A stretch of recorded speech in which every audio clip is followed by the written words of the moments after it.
Jusqu'à la fin de l'année 1941, c'est en Europe et en Afrique du Nord que se sont déroulés les principaux événements de la Seconde Guerre mondiale.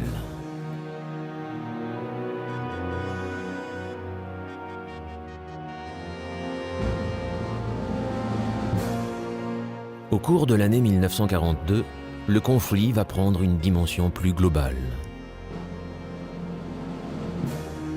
L'attaque surprise contre la marine américaine à Pearl Harbor va en être le déclencheur.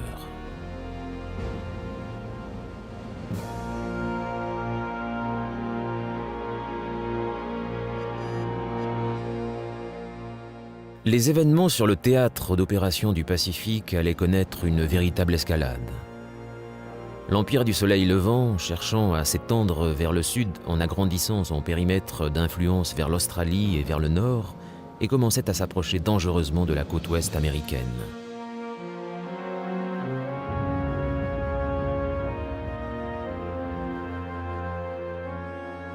L'expansionnisme irrésistible du Japon allait cependant se heurter à des défis sérieux. Les mois d'avril, mai et juin 1942 feront comprendre aux Japonais qu'il existait des limites à leur réussite insolente.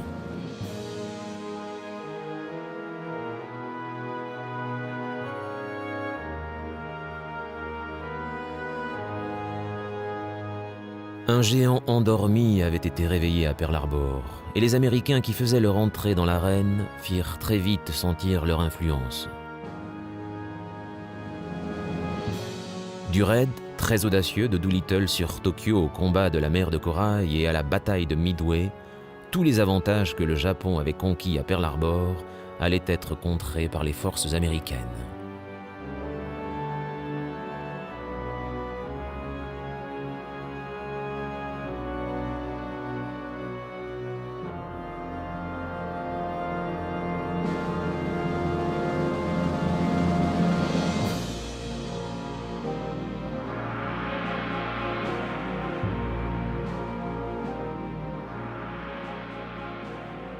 La création d'une sphère de coprospérité en Extrême-Orient, libérée de la mainmise des empires occidentaux, était depuis longtemps le rêve des dirigeants japonais. En avril 1942, l'Empire du Soleil levant était plus vaste qu'il ne l'avait jamais été. La guerre en Asie du Sud-Est et dans le Pacifique avait été couronnée de succès. Les Japonais étaient désormais maîtres des zones stratégiques les plus importantes de la côte chinoise, de la Malaisie, de la Thaïlande, des Indes orientales néerlandaises et d'une grande partie de la Birmanie. Dans le Pacifique, ils tenaient l'île de Wake, la Nouvelle-Angleterre, les îles Gilbert et Guam, et la conquête de nouveaux territoires se poursuivait. C'était une perspective cauchemardesque pour les Alliés. Durant les premiers mois de la guerre, d'importants postes avancés britanniques et américains étaient tombés aux mains des envahisseurs, et des milliers de soldats avaient été faits prisonniers, internés loin à l'intérieur des lignes ennemies.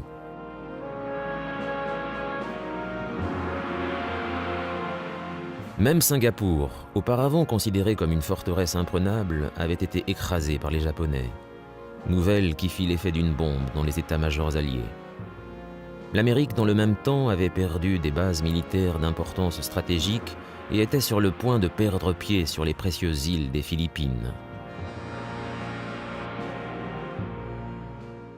Après l'invasion de la capitale des Philippines, Manille, les Japonais se dirigèrent vers le sud, sur les talons des troupes alliées en retraite. Rien ne semblait alors pouvoir empêcher l'Empire du Soleil levant de dominer entièrement le Pacifique. Après cette série de victoires, les soldats japonais, très satisfaits de ce qu'ils avaient accompli, prirent le temps de se reposer.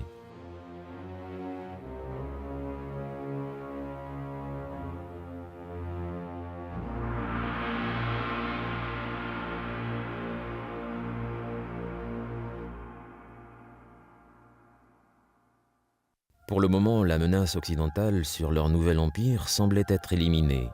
Les Japonais étaient confiants dans leur capacité à tenir ces territoires facilement.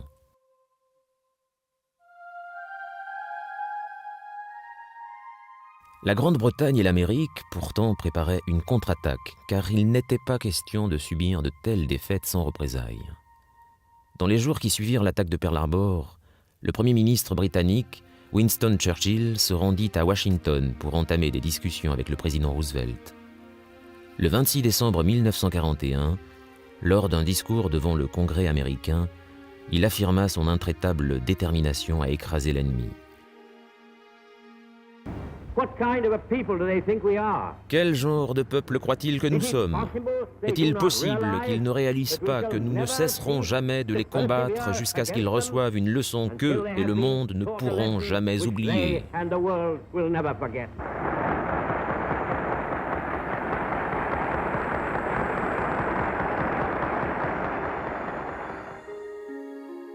La Grande-Bretagne était seule dans le combat contre les forces de l'Axe depuis la chute de la France à l'été 1940. L'entrée de l'Amérique dans le conflit global fut grandement appréciée par Churchill. Désormais, Roosevelt, Churchill et Joseph Staline, en guerre contre les forces du Troisième Reich depuis juin 1941, étaient unis contre l'Axe. Il existait maintenant un véritable espoir de victoire pour les Alliés.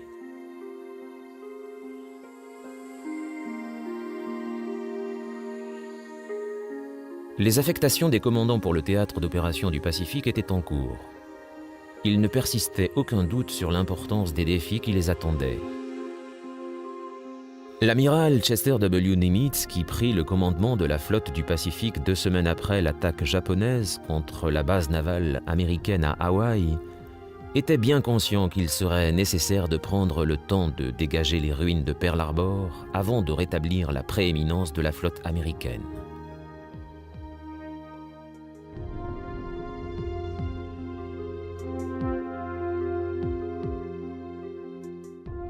Chargé de coordonner une attaque dans le Pacifique, un océan de plus de 160 millions de kilomètres carrés, Nimitz allait devoir surmonter un lourd handicap durant les premiers mois.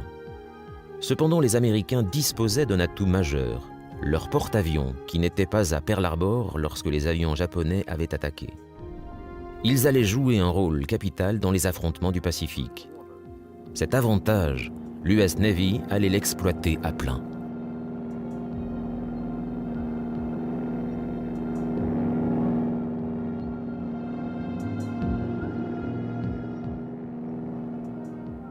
Craignant que les Japonais continuent leur progression vers l'Australie et la Nouvelle-Zélande, la première réponse des Alliés fut d'établir des bases aux confins du Pacifique afin de pouvoir lancer des contre-attaques.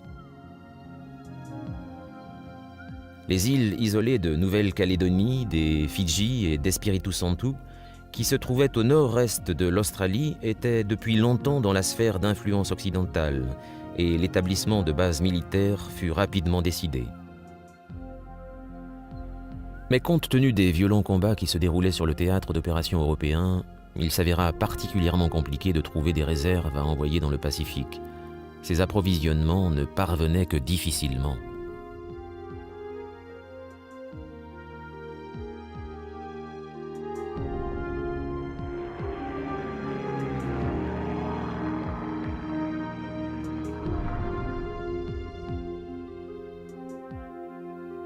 Les Japonais accéléraient leur rythme d'expansion des frontières de leur empire.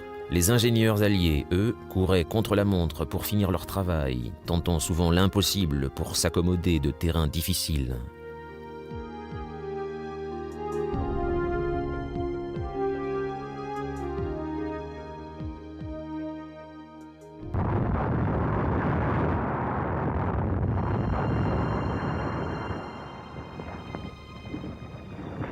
Malgré la détermination des Alliés de stopper les Japonais qui ne faiblissaient jamais, la situation en avril 1942 était pour le moins critique. Depuis l'invasion des Philippines en décembre 1941, les forces américaines et philippines conduites par le général Douglas MacArthur menaient une résistance désespérée contre les Japonais. La situation s'étant détériorée, le président Roosevelt demanda à MacArthur de se retirer pour prendre le commandement des opérations dans le Pacifique du Sud-Ouest, depuis l'Australie. Bien que réticent à quitter ses hommes, MacArthur obéit aux ordres du président le 11 mars, non sans avoir fait le vœu solennel de revenir.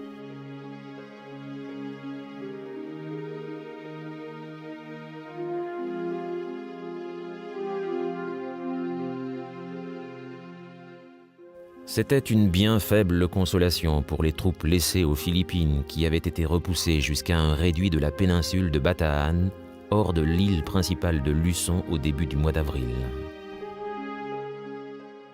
Les forces navales alliées dans la zone ayant été détruites lors d'une série de batailles autour de Java et tous les territoires entourant leur position étant sous contrôle des Japonais, ces troupes étaient désormais totalement coupées du monde.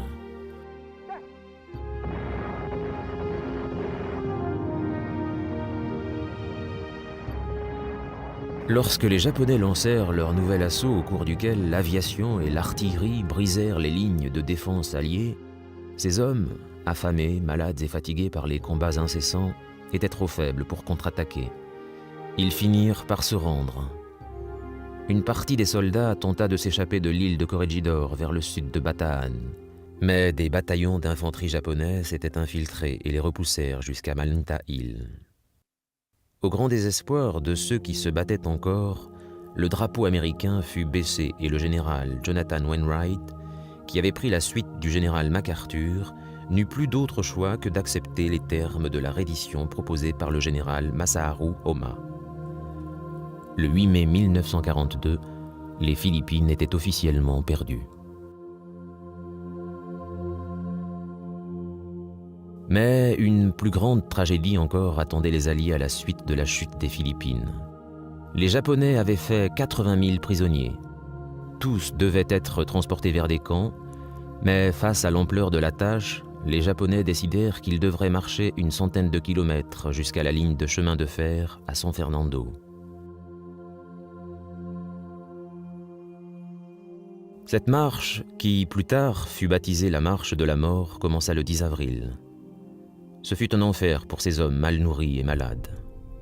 Des milliers d'entre eux moururent en raison de leur état de fatigue, de la faim, de la déshydratation et de la maladie, et des milliers d'autres furent assassinés par leurs gardes. C'était un sombre présage sur ce que la guerre contre le Japon allait coûter en termes de vies humaines, les prisonniers de guerre étant traités avec un total mépris par les soldats japonais qui considéraient toute reddition comme un déshonneur.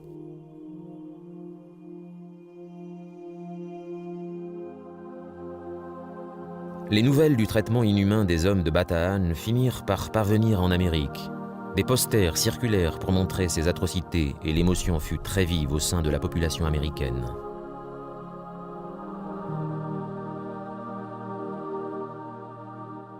La résolution des Alliés à écraser les Japonais se renforça encore. Le président Roosevelt avait déjà préparé des plans pour frapper au cœur du Japon en bombardant sa capitale, Tokyo.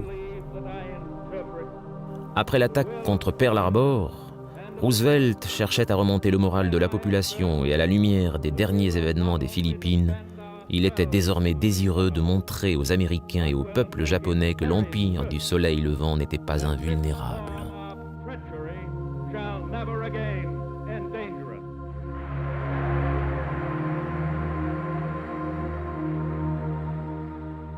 Le lieutenant-colonel Jimmy Doolittle, un des plus célèbres aviateurs et ingénieurs aéronautiques américains, avait été choisi pour planifier et exécuter l'attaque. Dans le passé, Doolittle avait remporté de très nombreuses récompenses pour ses exploits et avait largement contribué au développement de l'aéronautique.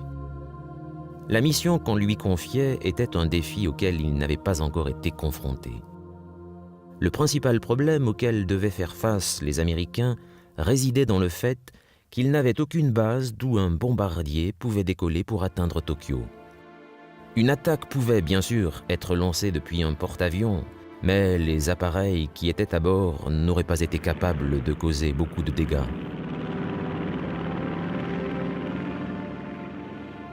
Après une longue réflexion, on imagina d'adapter le gros bombardier B-25 pour le rendre assez léger pour décoller du pont d'un porte-avions.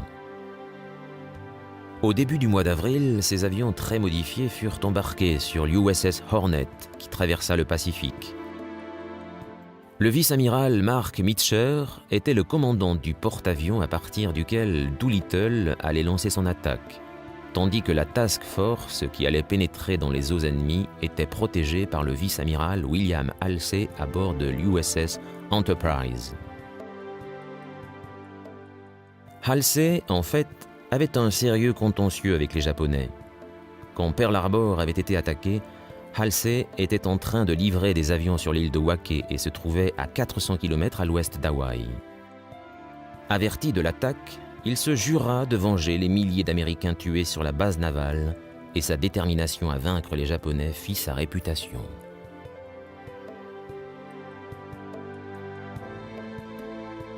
Alors que l'USS Hornet et l'USS Enterprise s'aventuraient aux portes de l'Empire du Soleil Levant, Halsey dut faire face à un impondérable dans sa quête de revanche. Le 18 avril, un navire japonais repéra la flotte. Des signaux d'avertissement ayant été envoyés vers le Japon, il y avait désormais à craindre que les avions japonais ne décollent pour attaquer les précieux porte-avions américains.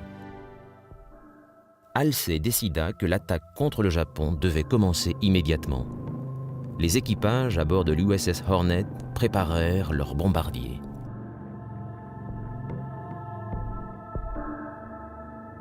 Les avions disposaient de moins de 160 mètres de pont pour décoller et aucun des pilotes, y compris Doolittle, n'avait jamais décollé d'un porte-avions. En fait, personne n'avait encore jamais tenté de lancer un bombardier de la taille du B-25 depuis le pont d'un porte-avions, ce qui représentait pour le moins un sacré défi.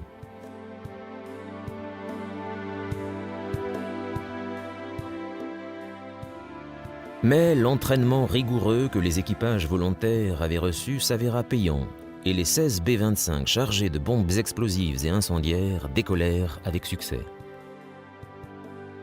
En raison de l'alerte, c'est à près de 300 km du point prévu pour le lancement qu'ils quittèrent le pont du porte-avions. La météo était bonne sur tout le parcours et les bombardiers foncèrent vers leur cible, l'avion de Doolittle en tête.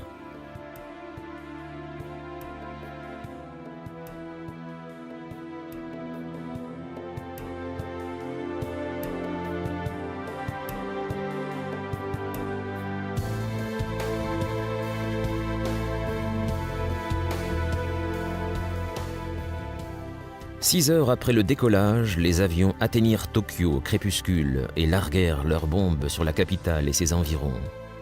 Ils ne rencontrèrent quasiment aucune opposition. L'impact du raid fut exactement celui que Roosevelt espérait. Les Japonais furent si choqués et surpris par cette attaque que les membres de l'état-major commencèrent mutuellement à se faire des reproches. Le commandant des défenses aériennes de Tokyo, mortifié et déshonoré, mit fin à ses jours. Dans le même temps, des unités de chasse japonaises furent rapatriées et un groupe aéronaval retiré de l'océan Indien pour protéger les eaux territoriales.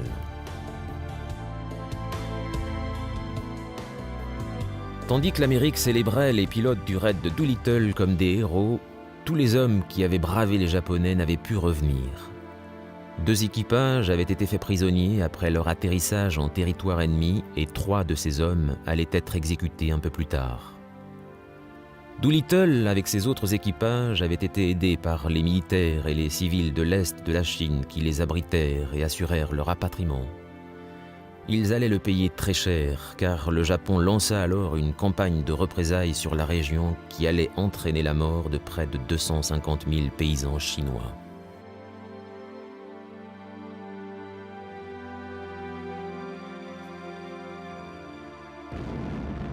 La brutalité de la réaction révèle combien l'attaque contre Tokyo avait porté atteinte à la fierté japonaise. Bien que les dommages causés par le raid aient été assez légers, le seul fait que des bombardiers US aient réussi à atteindre le cœur du pays eut de profondes répercussions sur les décisions japonaises concernant l'étape suivante de la guerre du Pacifique.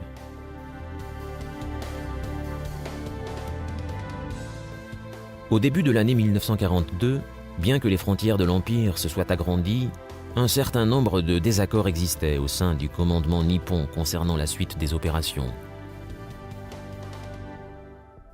L'amiral Osami Nagano, chef de l'état-major naval, était un chaud partisan de la conquête de nouveaux territoires, une stratégie qui avait aussi le plein soutien de l'armée impériale.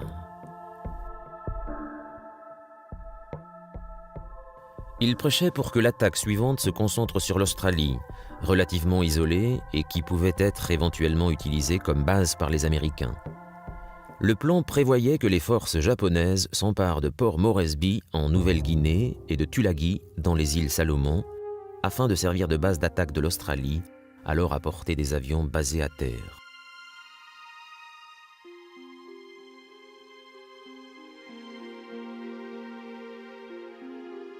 Les Japonais avaient déjà commencé à s'approcher du territoire australien. Après s'être emparés de la Nouvelle-Bretagne, la plus grande île de Nouvelle-Guinée en janvier 1942, ils avaient fait de la ville de Rabaul l'une de leurs bases principales. Les Australiens étaient conscients du danger que cela représentait pour leur pays.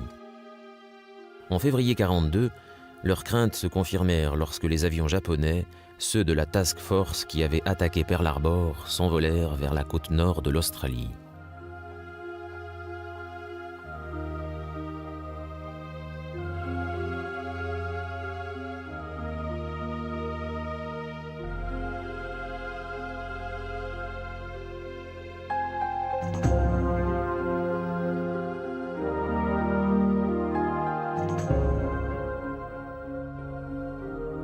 À l'approche de leur cible, le port de Darwin, ils furent rejoints par de puissants bombardiers. Ce raid aurait pu être aussi dévastateur que l'attaque de Pearl Harbor.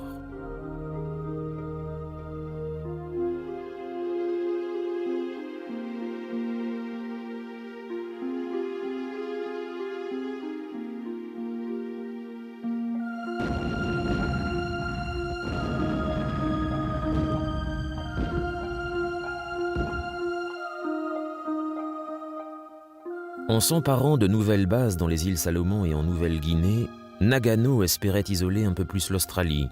L'occupation de Port Moresby et Tulagi n'assurait pas seulement la défense de Rabaul, mais allait faciliter la conquête de la Nouvelle-Calédonie, des Fidji et des Samoa. Toutes les lignes d'approvisionnement entre les USA, l'Australie et la Nouvelle-Zélande seraient alors coupées. Au Japon, tous n'étaient pas d'accord avec Nagano. L'amiral Yamamoto, qui avait conçu l'attaque sur Pearl Harbor, pensait que, plutôt que de continuer à conquérir de nouveaux territoires, le Japon devrait se concentrer sur la création d'une défense solide du nouvel empire.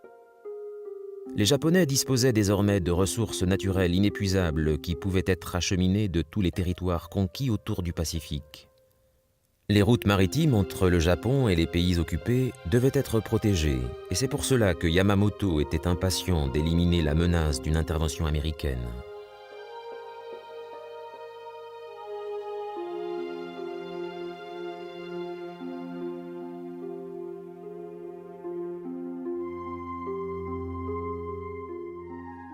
L'amiral japonais était conscient que le fait de n'avoir pas détruit les porte-avions américains à Pearl Harbor était une lourde erreur et que, pour garantir la survie de l'Empire et du Japon lui-même, il était essentiel de finir ce qui avait été commencé en décembre 1941, c'est-à-dire d'anéantir la flotte des États-Unis.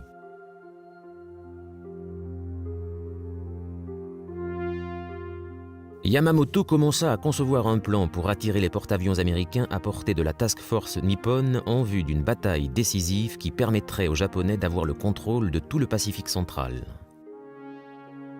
Il choisit comme cible l'atoll de Midway, deux petites îles coralliennes qui se trouvaient à l'extrémité nord-ouest de la chaîne des îles Hawaï. La base américaine qui s'y trouvait était assez loin d'Hawaï pour réduire le risque que les bombardiers lourds puissent venir menacer les navires japonais.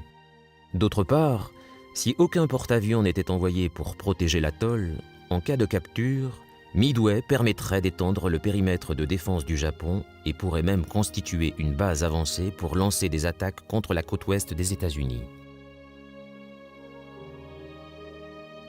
Yamamoto n'avait cependant pas réussi à convaincre l'amiral Nagano qu'une attaque contre Midway devait être prioritaire, et jusqu'au 18 avril 1942, les préparatifs se focalisèrent sur l'avance vers le sud et l'Australie plutôt que sur une tentative de destruction de la flotte américaine.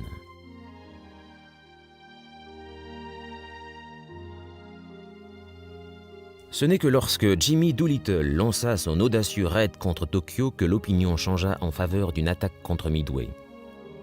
Avec la peur grandissante que le Japon soit vulnérable aux attaques aériennes, le Premier ministre, le général Tojo, consacra ses efforts à la défense de l'Empire et à l'élimination de la menace américaine.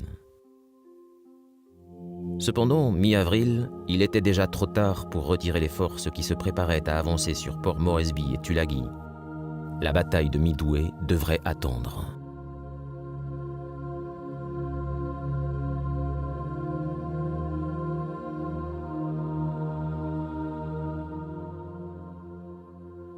L'avancée vers l'Australie, nom de code Opération Mo, était prévue pour le début du mois de mai. L'ensemble de la campagne était placé sous le commandement du protégé de Yamamoto, l'amiral Inoue. Il coordonnait plusieurs groupes, dont une force d'attaque de porte-avions, commandée par le vice-amiral Takagi, la force d'invasion de Tulagi commandée par le vice-amiral Chima et la force d'invasion de Port Moresby.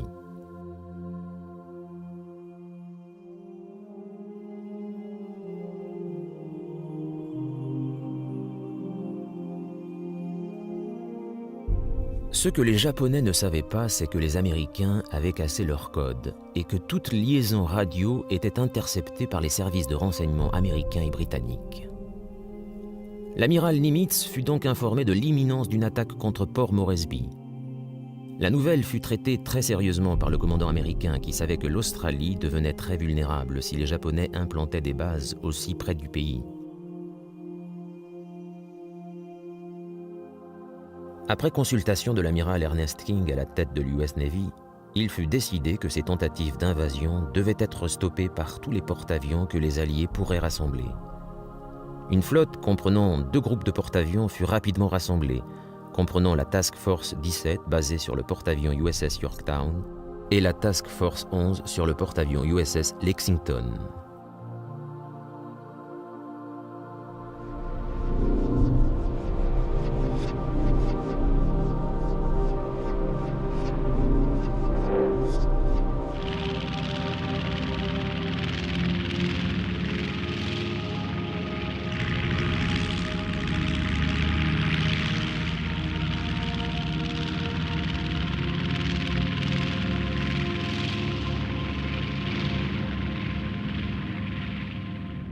Le vice-amiral Frank Fletcher, qui avait déjà combattu dans le Pacifique après les raids sur les îles Marshall et les îles Gilbert, fut, en février, nommé commandant du Yorktown et responsable de toute la mission.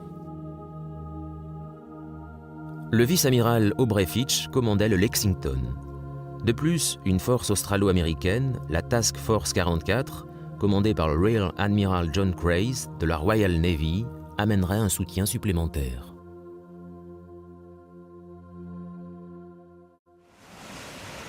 En naviguant vers la Nouvelle-Guinée et les îles Salomon, la flotte dut affronter une mer agitée et de forts vents. Mais il ne faisait aucun doute que tous les hommes à bord étaient prêts à résister aux pires tempêtes si c'était pour avoir l'opportunité de frapper fort les Japonais.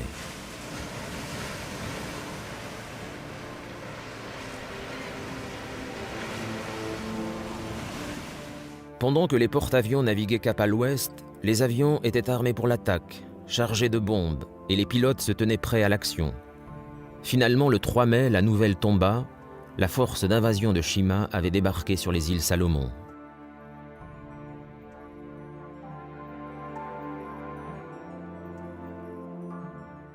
Les troupes japonaises s'avançant vers Tulagi, Fletcher modifia sa trajectoire vers le nord. Le 4 mai, 60 avions furent lancés en 3 vagues à partir du Yorktown, prenant les forces de Shima complètement par surprise. L'attaque fut un succès. 3 chasseurs de mines et 4 hydravions furent touchés. Les Américains tentèrent de couler un gros destroyer, mais les Japonais continuaient à tenir Tulagi et travaillaient déjà à l'installation d'une base d'hydravions sur l'île.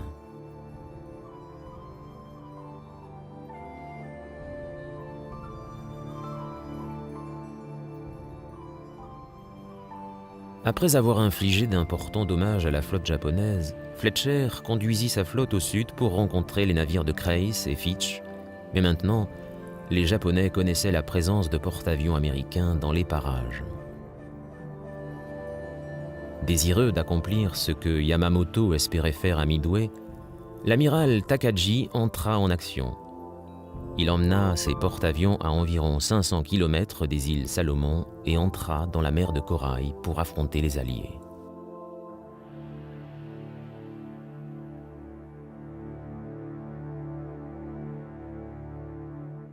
C'était un voyage vers l'inconnu qui allait donner lieu à la première confrontation entre porte-avions de l'histoire.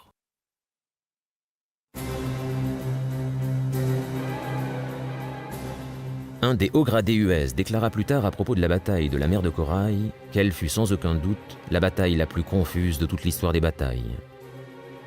Des avions de reconnaissance furent envoyés par les Américains et les Japonais pour repérer les navires ennemis, jouant au chat et à la souris.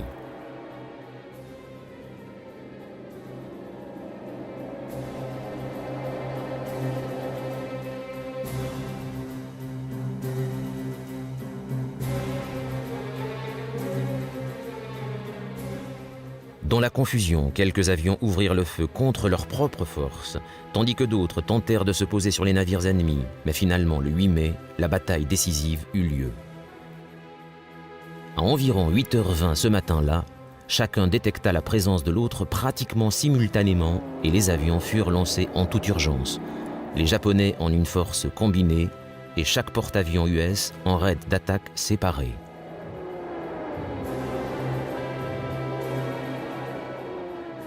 Vers 9h25, tous les avions étaient en l'air et les porte-avions se rapprochaient les uns des autres. Les avions du Yorktown attaquèrent vers 11h et rencontrèrent 60 japonais qui protégeaient le porte-avions Shukaku et son sister ship. Alors que les avions manœuvraient en plein ciel, évitant les tirs de défense aérienne, le Shukaku fut touché par une bombe de 1000 livres qui causa d'importants dommages à son pont d'envol et très vite, après une attaque lancée par les avions du Lexington, il était hors de combat.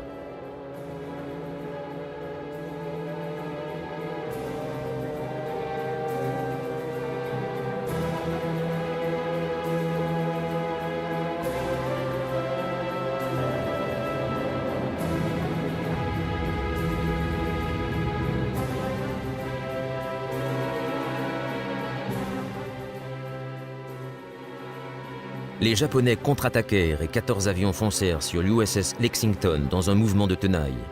Celui-ci fut touché 2 fois par des torpilles avant que des bombardiers en piqué ne touchent le pont de Yorktown. Le navire de Fletcher allait survivre, le Lexington n'aurait pas autant de chance.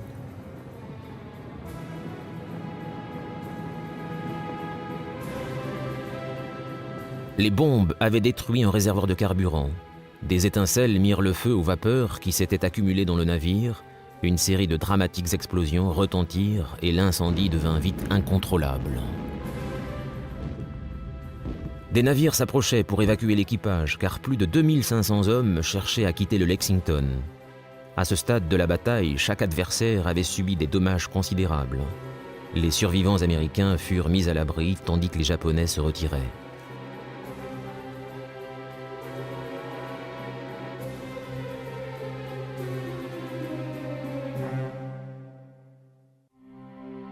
La bataille avait été coûteuse pour les Américains en raison de la perte de l'USS Lexington, ainsi que d'autres navires et de beaucoup d'appareils. Sur le plan tactique, les Japonais avaient gagné la bataille. La bataille de la mer de Corail allait en fait avoir une conséquence positive. La présence d'une force alliée importante dans la zone et les dommages subis par 2 porte-avions firent craindre aux Japonais la destruction de leurs embarcations de débarquement qui se dirigeaient vers Port Moresby pour l'envahir. L'attaque fut donc reportée et avec elle l'avance vers les côtes nord de l'Australie. La mission de Nimitz avait donc été un succès. Pour l'instant, l'Australie était sauvée.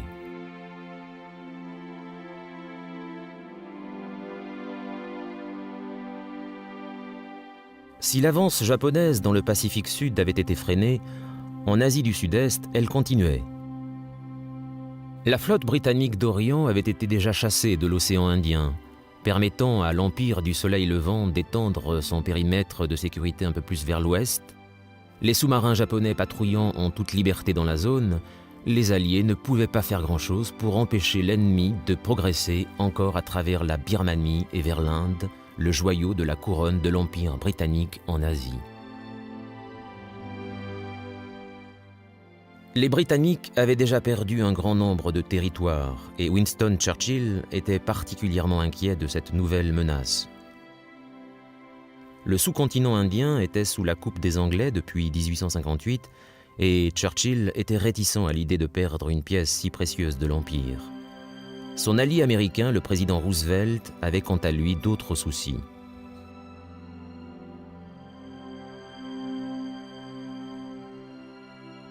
La Birmanie permettait le passage de l'approvisionnement en armes vers la Chine et il était très important de la garder ouverte pour que le leader chinois, le généralissime Chiang Kai-shek puisse continuer à combattre le Japon, occupant ainsi de nombreuses troupes ennemies et empêchant leur redéploiement dans le Pacifique Sud.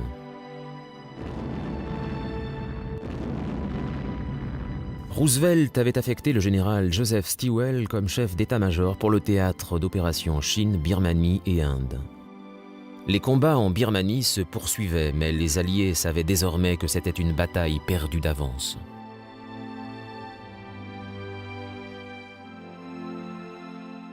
Vers la fin avril, Lachio, au nord-est de la Birmanie, était tombé, coupant ainsi la route birmane, et Stilwell n'eut d'autre choix que d'ordonner une évacuation d'urgence. Le 6 mai, le général américain commença à se retirer vers l'Inde, à pied, tandis que les troupes britanniques tentaient de ralentir la progression des Japonais avant de filer également vers l'Inde. Tout espoir de conserver la Birmanie était désormais perdu, et ce pays, une fois envahi, la protection qu'il offrait à l'Inde n'existait plus. Churchill craignait de perdre encore du terrain, mais les Japonais n'avaient en fait aucune intention d'envahir l'Inde. Et à la fin du mois de mai, il était devenu évident que d'autres plans plus ambitieux occupaient leurs états-majors. Yamamoto était en train de fignoler la préparation de la bataille de Midway qui allait bientôt marquer la nouvelle étape de la guerre que menait le Japon contre la flotte américaine. Bien que le supérieur de Yamamoto, l'amiral Nagano, ait finalement donné son aval pour l'attaque de Midway, des désaccords persistaient entre les commandants de la marine. Nagano avait décidé que Yamamoto lancerait une autre attaque, en même temps que celle sur Midway, pour s'emparer de quelques îles volcaniques, inhabitées, situées à environ 1500 km à l'ouest de la péninsule de l'Alaska. Les îles Aléoutiennes se trouvaient loin au nord de Midway, et Yamamoto était conscient que cette mission supplémentaire allait étendre sa zone de bataille de façon démesurée. Mais Nagano ne put être dissuadé. Les îles Aléoutiennes n'avaient pas un grand intérêt économique, ni militaire ou stratégique en raison de leur sol stérile et montagneux et leur climat difficile. En revanche, s'en emparer étendait les lignes de défense japonaises et permettait de contrôler la navigation sur le Pacifique Nord. Il y avait aussi l'espoir que cette deuxième attaque, loin de Midway, serve de diversion en entraînant le déploiement de navires américains dans le nord, affaiblissant ainsi la flotte américaine principale.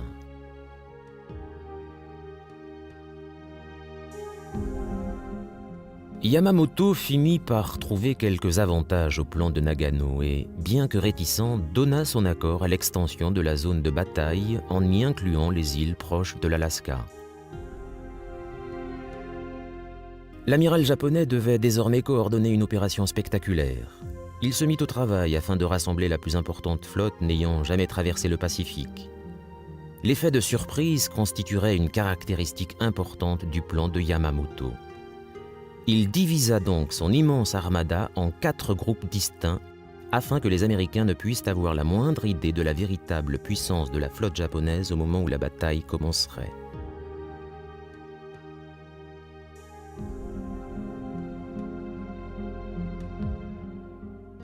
La première force de frappe aéronavale était conduite par l'amiral Chuchi Nagumo, qui avait conduit l'attaque contre Pearl Harbor quelques mois auparavant, et qui avait également réussi à forcer les Anglais à abandonner l'océan Indien après ses attaques contre leur flotte début 1942.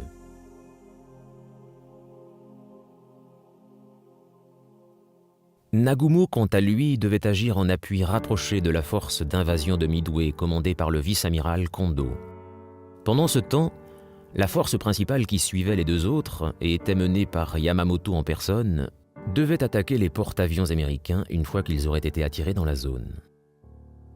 Finalement, la 4e section de la flotte, la force Nord, devait être détachée du reste et foncer vers le nord et les Aléoutiennes avant que ne commence la bataille de Midway.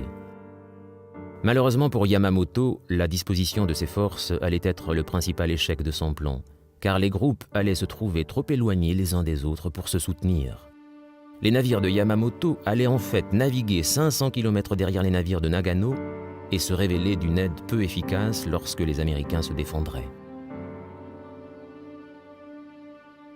Pendant ce temps, de l'autre côté du Pacifique, l'unité de renseignement de combat de l'US Navy à Pearl Harbor avait une fois de plus déchiffré les codes japonais. Tous les efforts de Yamamoto pour faire diversion allaient être vains.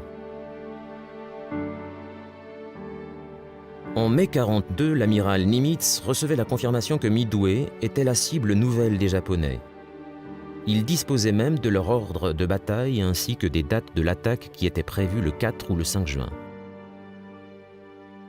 La flotte impériale filait vers Midway sans se douter que sa mission était connue de l'ennemi. Les forces US se préparaient à l'offensive nippone. Midway était une place importante dans la défense de la côte ouest de l'Amérique, et après le raid contre la base hawaïenne, les Américains devaient s'assurer cette fois qu'ils étaient prêts.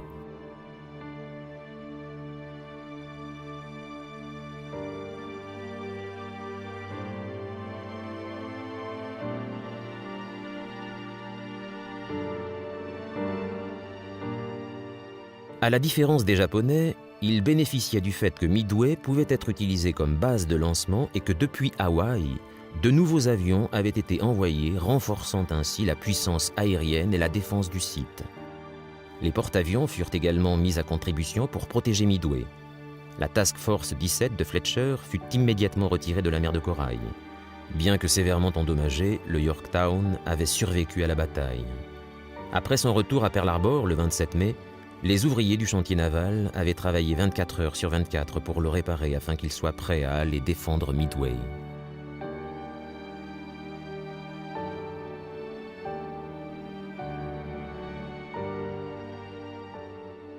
La Task Force 16 avec les porte-avions Hornet et Enterprise était déjà parée à Pearl Harbor. L'amiral Halsey n'était pas assez valide pour prendre part à la bataille. Il fut remplacé par l'amiral Raymond Sprance qui allait opérer sous le commandement de l'amiral Fletcher.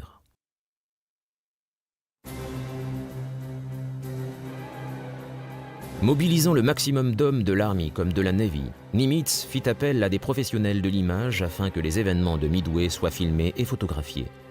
À cette occasion, le réalisateur John Ford, qui connaissait très bien Nimitz, allait tourner l'une des plus célèbres séquences de la bataille.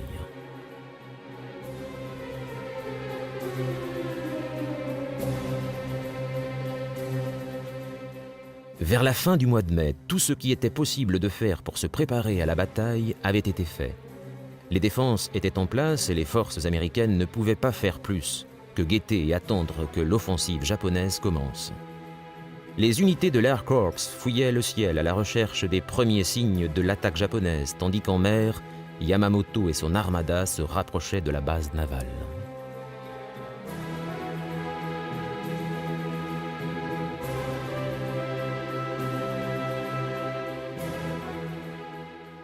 À la différence des Américains, les Japonais n'avaient qu'une faible idée de ce qu'ils allaient affronter. Ils pensaient que seuls 2 porte-avions, le USS Enterprise et le USS Hornet, seraient disponibles pour défendre Midway. Ils étaient en effet convaincus que l'USS Yorktown avait été coulé lors de la bataille de la mer de Corail.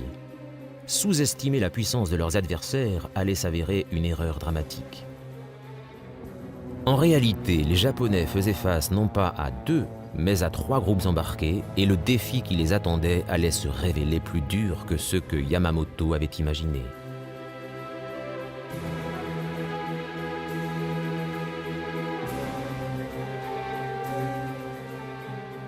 À partir du 30 mai, des avions américains d'observation furent lancés depuis Midway à la recherche de l'immense flotte ennemie. Après avoir scruté la mer pendant des jours, les navires de la marine impériale furent finalement repérés.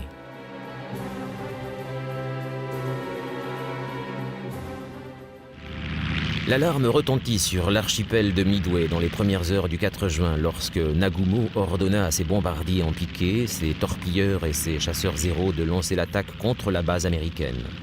Moins de 2 heures plus tard, le massacre commençait.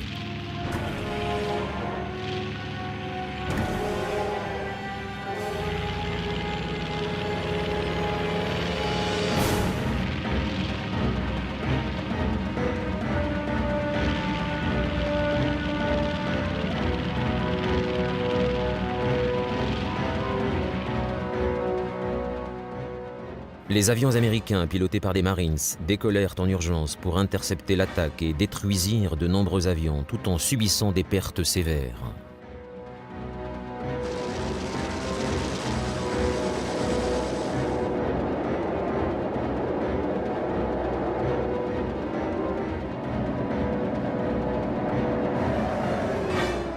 Pendant ce temps, les bombardiers en piqué de Nagumo déferlaient sur l'île et ses défenseurs au sol qui les attendaient de pied ferme. La DCA s'avéra bien plus redoutable que les Japonais ne s'y attendaient.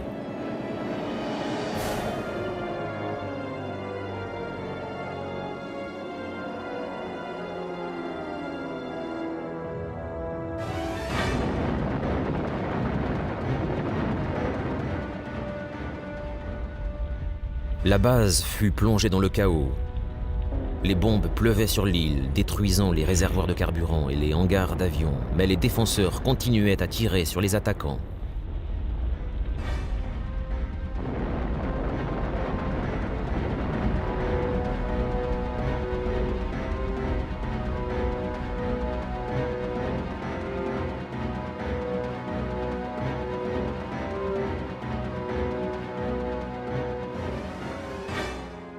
Dès que la première attaque contre l'île prit fin, les Américains contre-attaquèrent.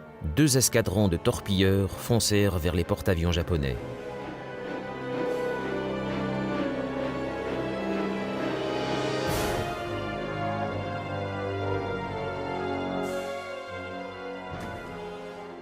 Sans chasseurs d'escorte, ils étaient une proie facile pour les Zéros et pratiquement tous furent abattus. Mais les vagues d'attaques américaines continuèrent, accaparant les Japonais, plus occupés à défendre leurs navires qu'à lancer un raid contre la flotte américaine. Les avions US percèrent alors les défenses japonaises.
Le groupe aérien de l'Enterprise toucha 2 porte-avions, dont celui de Nagumo, tandis que les avions du Yorktown en attaquaient un 3e.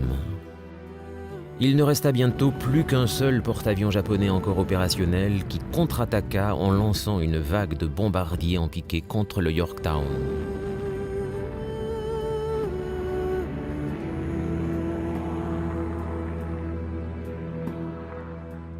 Comparé au porte-avions japonais, le Yorktown était mieux préparé pour le combat. Il lança sans tarder ses chasseurs pour intercepter les avions ennemis. De nombreux avions japonais furent descendus et le Yorktown fut touché par des bombes à plusieurs reprises. Mais les incendies furent vite maîtrisés et les décollages de chasseurs se poursuivirent.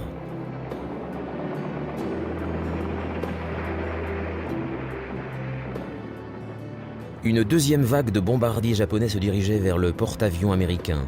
L'amiral Spruance lança alors une attaque décisive contre la flotte japonaise avec 40 bombardiers en piqué. En moins d'1 heure, ils repérèrent le dernier porte-avions japonais. En dépit de ses efforts désespérés pour résister, les avions américains lui portèrent un coup fatal. Il prit feu et coula.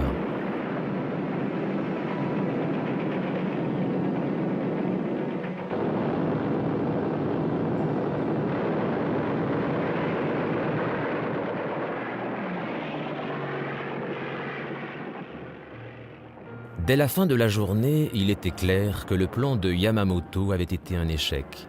Les pertes humaines étaient élevées et de nombreux avions avaient été perdus face à l'ennemi. Il n'y avait plus d'autre option que d'annuler l'invasion de Midway. 4 porte-avions japonais avaient été détruits. Ceci allait avoir de graves conséquences pour la marine impériale, car la balance de la puissance navale penchait désormais en faveur de l'Amérique.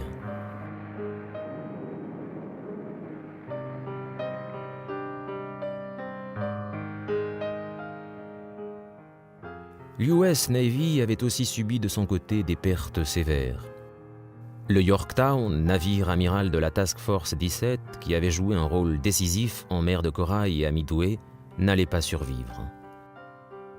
Après avoir été touché par des torpilles, son équipage fut contraint à l'abandon de peur qu'il ne chavire.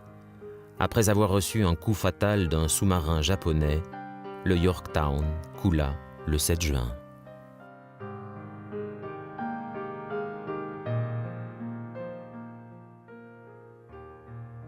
Les Américains perdirent 300 hommes lors de la bataille de Midway et les Japonais environ 2000. Il ne faisait aucun doute que les Américains avaient emporté une grande victoire. Les soldats et marins blessés furent soignés et les survivants mis au repos. Le président Roosevelt félicita ceux qui avaient courageusement affronté l'ennemi et déclara que la bataille de Midway avait stoppé la progression japonaise.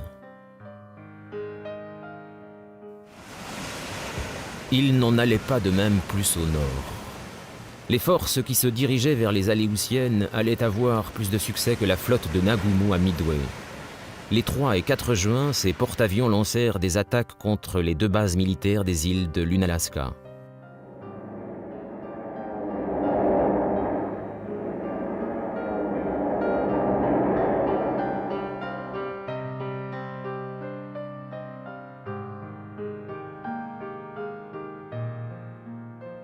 Gênés par un très mauvais temps, les avions ne causèrent que peu de dommages, mais les 6 et 7 juin, les troupes débarquèrent à Kiska Island et Attu Island et y établirent des bases.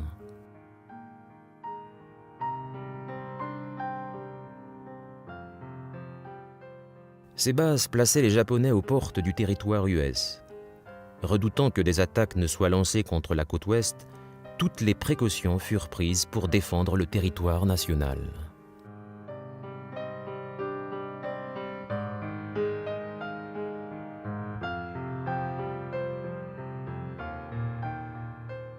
Bien qu'une retentissante victoire ait été remportée à Midway, il était évident que la guerre contre le Japon était loin d'être terminée.